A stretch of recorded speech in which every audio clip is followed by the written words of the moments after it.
to the Soccer Chaplains United podcast from the touchline. And now, here's your host, Rep Brad. Hey friends, welcome to the pod. Today is the last part in our series. We're talking mental health during the month of May. And we've been in this series on talking about Emmaus Road. And really what I've wanted to do is have our faith make sense of mental health. I think so many times we're looking for answers as to the mental health struggles that we go through.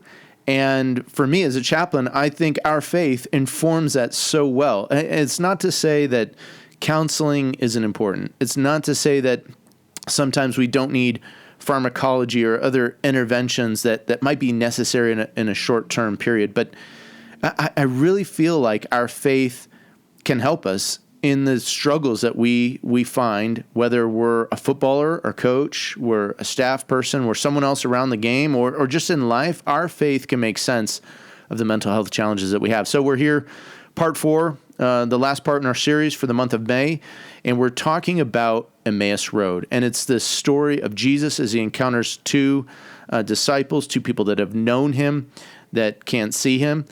And you can find this in Luke chapter 24, verses 13 through 36.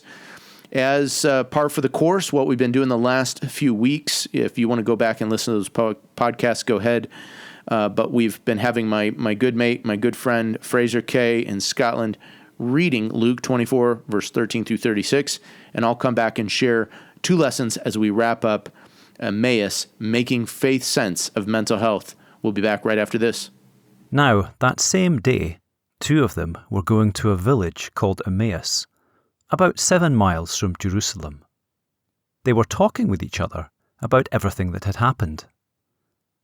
As they talked and discussed these things with each other, Jesus himself came up and walked along with them, but they were kept from recognizing him.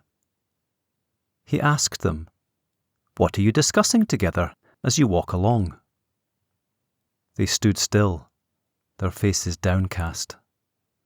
One of them, named Cleopas, asked him, "Are you the only one visiting Jerusalem who does not know the things that have happened there in these days?" "What things?" he asked. "About Jesus of Nazareth," they replied. "He was a prophet, powerful in word and deed before God and all the people. The chief priests and our rulers handed him over to be sentenced to death, and they crucified him. But we had hoped that he was the one who was going to redeem Israel. And what is more, it is the 3rd day since all this took place. In addition, some of our women amazed us. They went to the tomb early this morning, but didn't find his body. They came and told us that they had seen a vision of angels, who said he was alive. Then some of our companions went to the tomb and found it just as the women had said, but they did not see Jesus." He said to them, "How foolish you are, and how slow to believe all that the prophets have spoken. Did not the Messiah have to suffer these things and then enter his glory?" And beginning with Moses and all the prophets, he explained to them what was said in all the scriptures concerning himself. As they approached the village to which they were going, Jesus continued on as if he were going farther. But they urged him strongly, "Stay with us, for it is nearly evening. The day is almost over." So he went in to stay with them. When he was at the table with them, he took bread, gave thanks, broke it, and began to give it to them. Then their eyes were opened, and they recognized him, and he disappeared from their sight. They asked each other, "Were not our hearts burning within us while he talked with us on the road and opened the scriptures to us?" They got up and returned at once to Jerusalem. There they found the 11 and those with them, assembled together and saying, "It is true, the Lord has risen and has appeared to Simon." Then the 2 told what had happened on the way, and how Jesus was recognized by them when he broke the bread. While they were still talking about this, Jesus himself stood among them and said to them, "Peace be with you." Okay, so let me go through really quickly the lessons that we've already covered. And again, if you want to hear these in detail, go back, listen to the podcast through the month of May, and you'll be able to go a little bit more in depth on these things. But just real quick, the first step is Jesus draws near and walks with the disciples. This is the first action and activity of God, is he draws near to us. He comes near to us. Second thing, the disciples can't see Jesus. And there are moments, whether you're a mature, long in the tooth Christian, or you're new and you just can't see Jesus for whatever the reason is. There's disorientation, there's grief, there's moments when we just can't make sense of it. We can't see him.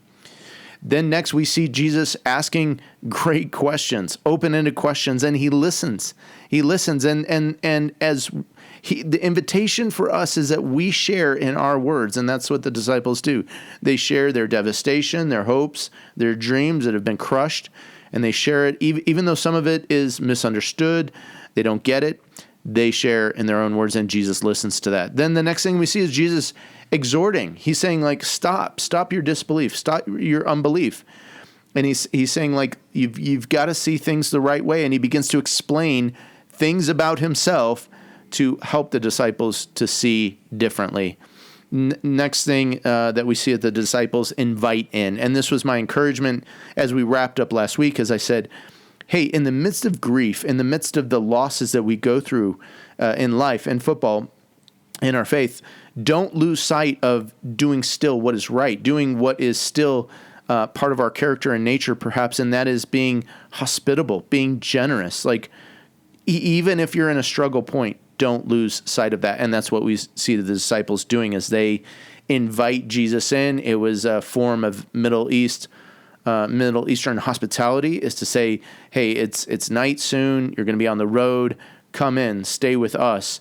And they created the space. And I think the truth, and again, the reality of that lesson is we need to create space for the conversation. We need to create space for inviting Jesus into our hearts, into our lives in many different ways. And so getting into the lessons for today, what we're going to see in this text is that Jesus enters in at the disciples' invitation. Jesus comes in and he stays with them. We pick it up in verse 29. It says, so he went in to stay with them. And then, I just imagine this conversation keeps unfolding, and maybe the disciples are asking some questions. Maybe Jesus keeps explaining about himself in Scripture. It's not just a static thing. There's this relationship that happens. And the next picture, the next scene that we see is verse 30. When he was at the table with them, he took bread, gave thanks, broke it, and began to give it to them. And then their eyes were opened and they recognized him, and he disappeared from their sight. They go on to say, like, weren't our hearts burning as we walked on the road while he talked with us and opened the Scriptures to us, opened our understanding, opened our eyes to see, like, something was beginning to happen. And here's what I love is that, again, Jesus has entered in, and I love what John Nolan, he's an Australian Anglican priest, he writes in his commentary on Luke, though the guest, Jesus plays the host. Though the guest, Jesus plays the host. We see Jesus kind of take charge. He's around the table, and as bread comes, as bread serves, as the evening meal begins, he takes the bread, he gives thanks, breaks it, and starts to share it with the disciples. And that's what opens their eyes. And I think, friends, like, if we invite Jesus in, he's going to lead. He's listened, he's loved, but he's gonna take charge. He's gonna lead, and in that moment, I think there's gonna be a revelation thing that happens. There's gonna be an opening of our eyes to see the thing that we need to see about him, about our own lives, about things we need to give away, and you see it in this thing that Jesus has done so many times. He takes bread, gives thanks, breaks it, and begins to share it. Jesus has seen, he's done this pattern time and time again. They would have seen it as in the feeding of the 5,000, the feeding of the 4,000, maybe around the table with the disciples. Certainly if they were at the Last Supper before the crucifixion. Jesus is taking what is at hand. He gives thanks for it. He breaks it and he shares it with those gathered around. And it's in this moment that their eyes are open. And I think it's so special. Now, a lot of people are like, well, this isn't communion. Is it? Right? No, but it's this familiar pattern. And I think Jesus gives us familiar patterns in our life and our faith so that we can see truth about him, about ourselves, and about other things about the nature of God. And I believe, and I know for certain, that one of the most powerful places where Jesus shows up, where he reveals himself and in our lives, is around a table. You know, I recall in 2010 as the Rapids were about to go to the championship final. A couple nights before, maybe it was the night before, there was a huge banquet feast. We're in this room, and it was around a table. And there were a couple moments there. The head manager at the time asked me to say a little prayer, a little blessing. The meal had already begun, so it kind of felt a little awkward in that. I remember saying a few words, but encouraging guys like, hey, these are the kinds of moments, these are the kinds of places before your biggest test, before your biggest moment throughout history, people have gathered around a table. They share stories. They share friendship, fellowship. There's this sense of community, this communal communion kind of sense that we share our stories. And there's encouragement that happens, and it certainly had happened that night. It was really special to see different players standing up and mimicking things that had gone in the season, or, one guy stand up and gave a samurai war chant, and other guys are singing, the rookie singing his little song, and a coach is quoting a poem, and all these different stories and things are reminding us like who we are, what we've come through, and it lifted the spirits that night in that room. And I think too that around a table, so many times our hearts are lifted. You think about the arduous of the road. You get in, you have that meal, and it changes so many things. I travel sometimes with the team, and those meal times, they're relaxed. You're fueling your body, you're fueling your mind, and in some ways, around a table, some of the conversations that you carry fuel your soul as well. So friends, I just want to encourage you, like, again, that step of invitation leads to Jesus taking charge. It leads to him doing this pattern that he's done all the time. And I've even taught my children and my family this. Like, we say this little prayer, Lord, our daily bread, and we cup our hands together, almost like we're holding something really special or sacred. And then we say, bless it. And we take one of our hands and kind of making almost like we're trying to hold this rounded thing. We say, bless it. And then break it. We make a breaking, almost like this imaginary bread in our hands.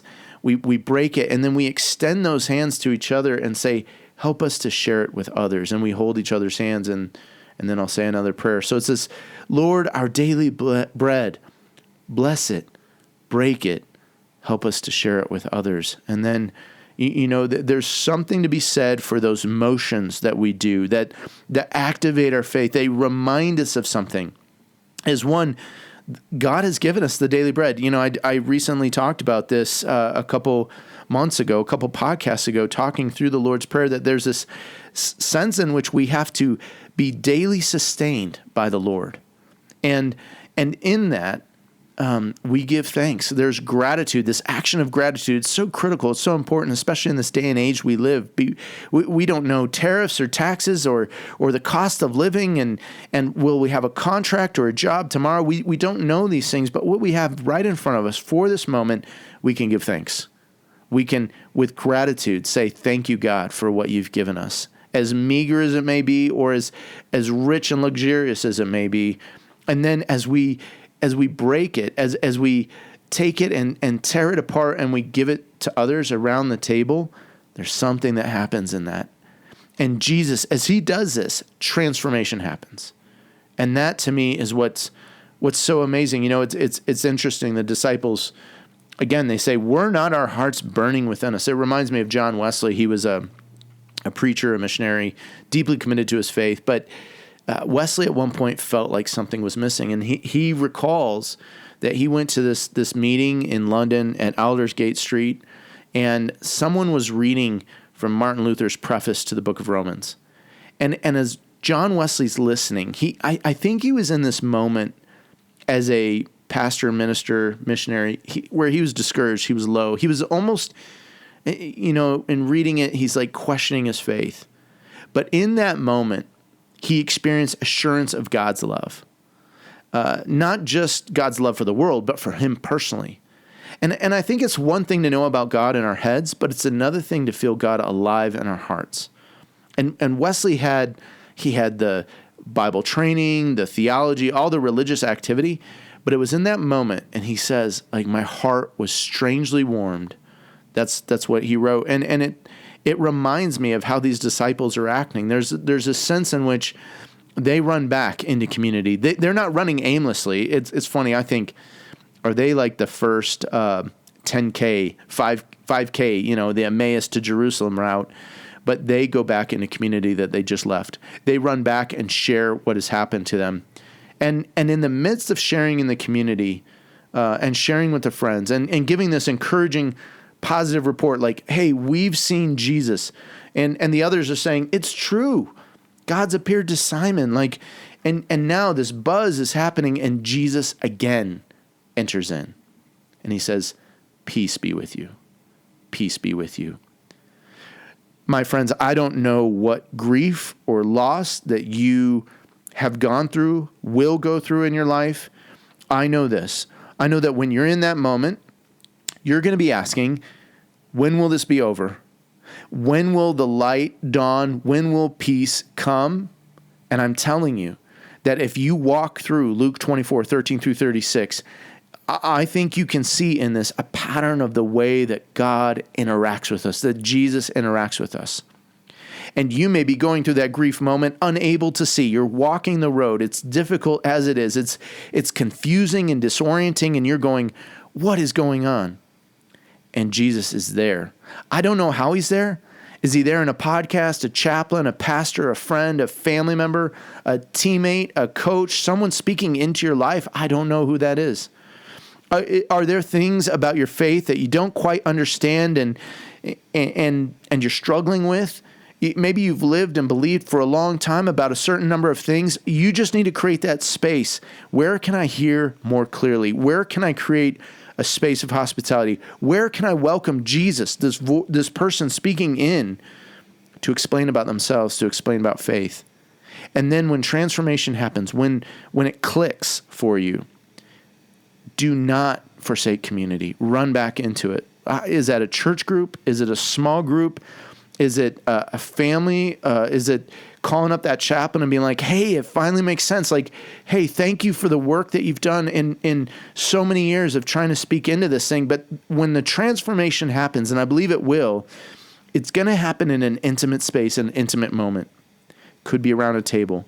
Could be, at your bedside, in your bedroom, in the watches of the night with no one else around, and all of a sudden the light shines through in some way. I'm talking about that spiritual light that just, you get it. You get who Jesus is. You get what he's about, and he changes and transforms your life. In those moments, my friends, you will experience a peace that few people understand. You can't explain it, but it's a peace that passes understanding, that guards the heart and mind, and it will be something to carry you through the next thing that you face in life, the next moment of grief. And sometimes I do this myself as I'm on the road, as I'm in the midst of grief. Some of you know my story. 10 years ago, almost to the day of this podcast, I left church staff. It was a painful, grief-filled time, as there was a lot of uncertainty about how's God going to provide for my family? What am I going to do? What role will I take on? Am I, there had been so many questions around my leaving. Like, people had said, like, you're not a good pastor. You're hardly a good Christian. And like, your character, like, all these things were brought into question. And for me, it was a really disorienting time. And there have been times as I've gone throughout the years, and every April, May, I get into these low points, and I'm struggling. And all of a sudden, I'm asking, Lord, where are you? How can I see you? How can I understand you better? What is true about you? What's true about me? and God shows up. I mean, Jesus shows up. He reveals himself to me through a word that someone says, through reading scripture, and peace comes.